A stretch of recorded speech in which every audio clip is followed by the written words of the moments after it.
good day, good evening, good night, wherever you dialed in. Appreciate you dialing in for another one of our videos. We are looking at the stones of remembrance.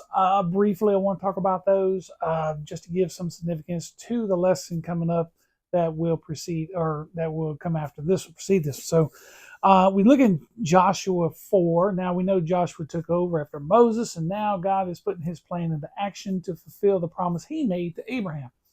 And with this generation, he is going to make that happen.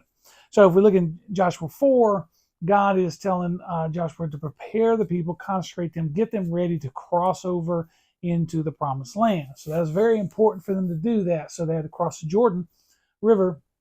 And so what we're seeing here is it's time for action, right? So God is telling his people, get ready. You're about to get the land I promised to your ancestor. Now, the last generation couldn't get it, so I'm going to give it to you.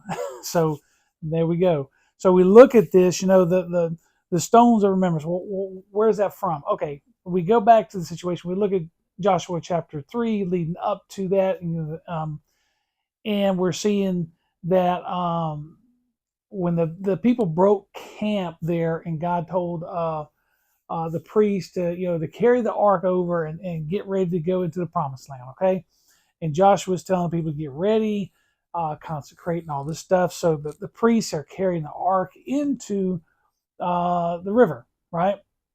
And as soon as they touch the water pulls back, stacks up ahead, sometime down the river before it gets to them, and so it makes it possible for the nation, the Israelites, to cross over the river unimpeded, right? So, and so when that happened, the priests and the ark get into the center of the riverbed.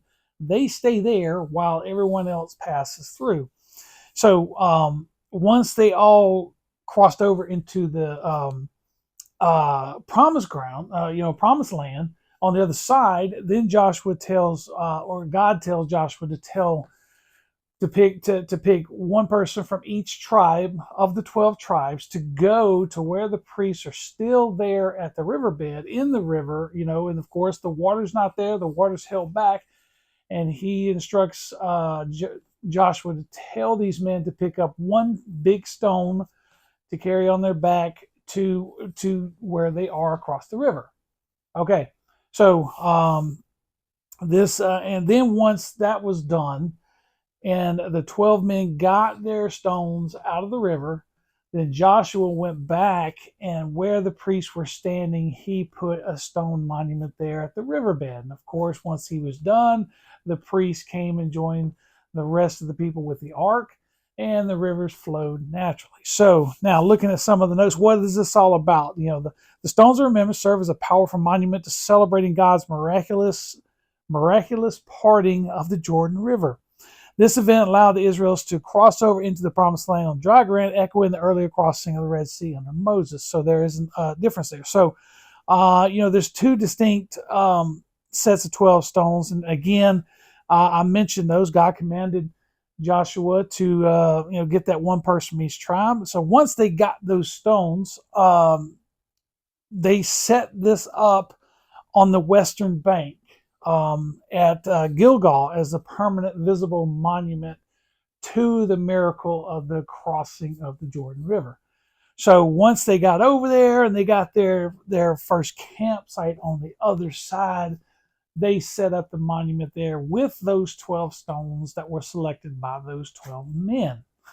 So very important stuff there. Now the monument in the river, of course, is where he set a separate pillar of 12 stones, marking the exact spot where the priests had set their foot and where the people had crossed. And of course, it was hidden beneath the water. Some people say it was put on the bank, but there's no indication of that. I think that it was set there at the river bed on the bottom, and Joshua did this in remembrance of God's blessing and his miracle. So it's very important that we look at that. And now, what was the purpose of that? Well, we got to remember now, this generation, this generation did not know anything. They didn't see or witness the miracles that happened in Egypt, That generation who witnessed that, of course, died off. Because of their unbelief. They were not ready to to be given the promised land. They were not prepared. They were not faithful. They were not trusting in God.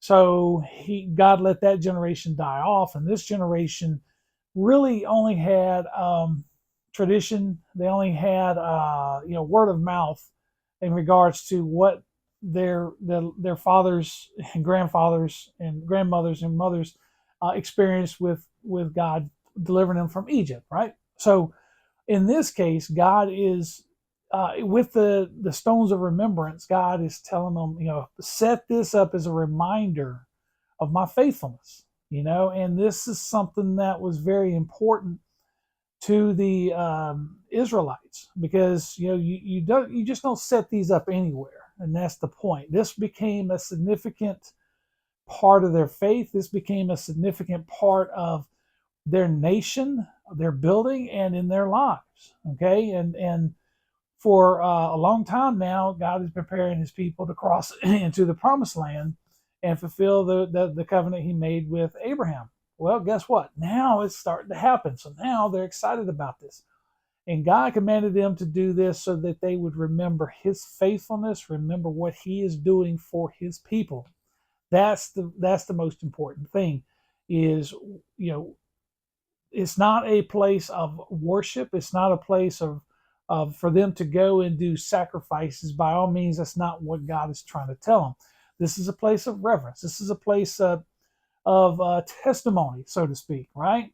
So in the years to come, when the nation the nation of Israel is born and formed and made, and you have the people free to walk in the land, they would go to these places and with their children or their grandchildren, and then say, here is where God parted the sea for His people to walk through. And it'd be pretty amazing, would it not? How many times have you gone to a historical site and you saw some things that echoed history, right? Whether it be just a landmark, a special building, or you go to some of these Civil War forts and you see the cannons and that kind of stuff. It kind of gets you in the moment, so to speak, of what taken place in that era in history. And that's kind of what's going on here. It's a reminder of what God has done for His people, and that's the most important thing. Now, there are other stone memorials in the book of Joshua, and let's look at those real quick. I think there's 7 others that we can look at, but the two, the Gilgal and the one in the Jordan River, are the most significant there in Joshua 3 and 4. So now in 4, we got the 12 stones at Gilgal that commemorates the miraculous Jordan crossing. The heap over Achan, we'll see that in Joshua 7:26, a valley pile of stones over I think it's Achan, as a stark reminder of consequences of disobedience. The heap over king of Ai, we see that in Joshua 8:28-29, raised at the city gates to mark the destruction of the ultimate victory over Ai.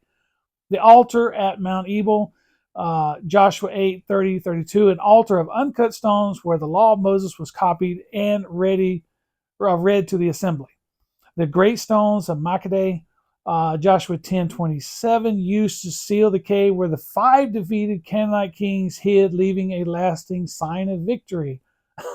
The witness altar Ed, Joshua 22:34, the witness altar built by the eastern tribes of Jordan as a witness to share the faith and unity across the river. And of course, the great stone at Shechem, Joshua 24:26-27, set by Joshua under a holy oak tree to stand as a literal witness to Israel's final covenant renewed to serve God alone. So again, these stones of remembrance, monuments, so to speak, that we see throughout Joshua. And again, I'm just going to make a video covering all of those. They're not places of worship, so to speak, as a place so much as remembrance. And that's the most important thing. So looking at the primary purposes of the monuments were to anchor the identity of the nation, to serve as a visual teaching tool. 1, generational teaching. God explicitly noted that when future generations and children asked, "What do these stones mean?" parents were to recount stories of God's power and faithfulness in drying up the river. That's, with the stones of Gilgal. And of course, these stones of these other situations would also point to the history as well and what God was doing. It was also served as a witness to the nations. The visual stones at Gilgal and others were served as a public testimony surrounding Gentile nations, demonstrating that the hand of the Lord is mighty. And of course, cultivating reverence. According to Joshua 4:24, the lasting physical reminder was meant to encourage the people to fear, revere the Lord of their God forever. Yeah, and it's a testimony to God's faithfulness, His action, fulfillment of His word and His glory. And wow, you can't beat that, right? So when we go through and we read and we see these stones of remembrance, these monuments, that's what they're for. Just a reminder to the people and to the nations and to the generations to come that God is indeed faithful. And of course, we look at our lives nowadays and we say, what kind of stones do we have in our lives that we build? What It doesn't have to necessarily be stones. It could be a lot of things. Look around your property, look around your house, look around your life. There are some things that remind you of God's glory. It reminds you of God's faithfulness, His love, and His mercy, and His sacrifice for you, right? I'm sure you have those in your life. I got quite a few of them in my life. It doesn't necessarily have to be stones. It could be all kinds of things. You may have precious things on your shelves, books, or you may have sculptures, you may have pictures, you may have just miracles that happen in your life that transcend. But when you see them, it reminds you of God's faithfulness. Those are important. It doesn't have to be a bunch of stones stacked up. It could be anything in our lives. Nowadays, our lives are a little bit more complicated in regards to living, and we got a lot more things that tend to take our focus, right? But we look around our houses, we look around our property, we look around our friends, we look around our lives, and we take inventory. We'll see that there are special places that remind us of God's love and His faithfulness and God's action in our lives. And that's kind of what we're talking about here. Okay, so when we go through the book of Joshua and we read about these stones of remembrance, these monuments to God, that's what they are. They're not to be worshipped. They're not to be, anything more than pointing to the faithfulness and the reverence and the act of God we serve. That was all they were for the generation, for other nations as well as the generations that were to follow Joshua and the people. Okay, that's it. Okay, that's all we got for that one. So I hope you appreciate the video. Please like and subscribe to the video. If you haven't already, leave a comment if you got any input or anything you want to add to the video. I appreciate it very much. And as always, we get back into the lesson of Joshua, we have a good idea of what we're talking about. Okay, until next time, take care. God bless.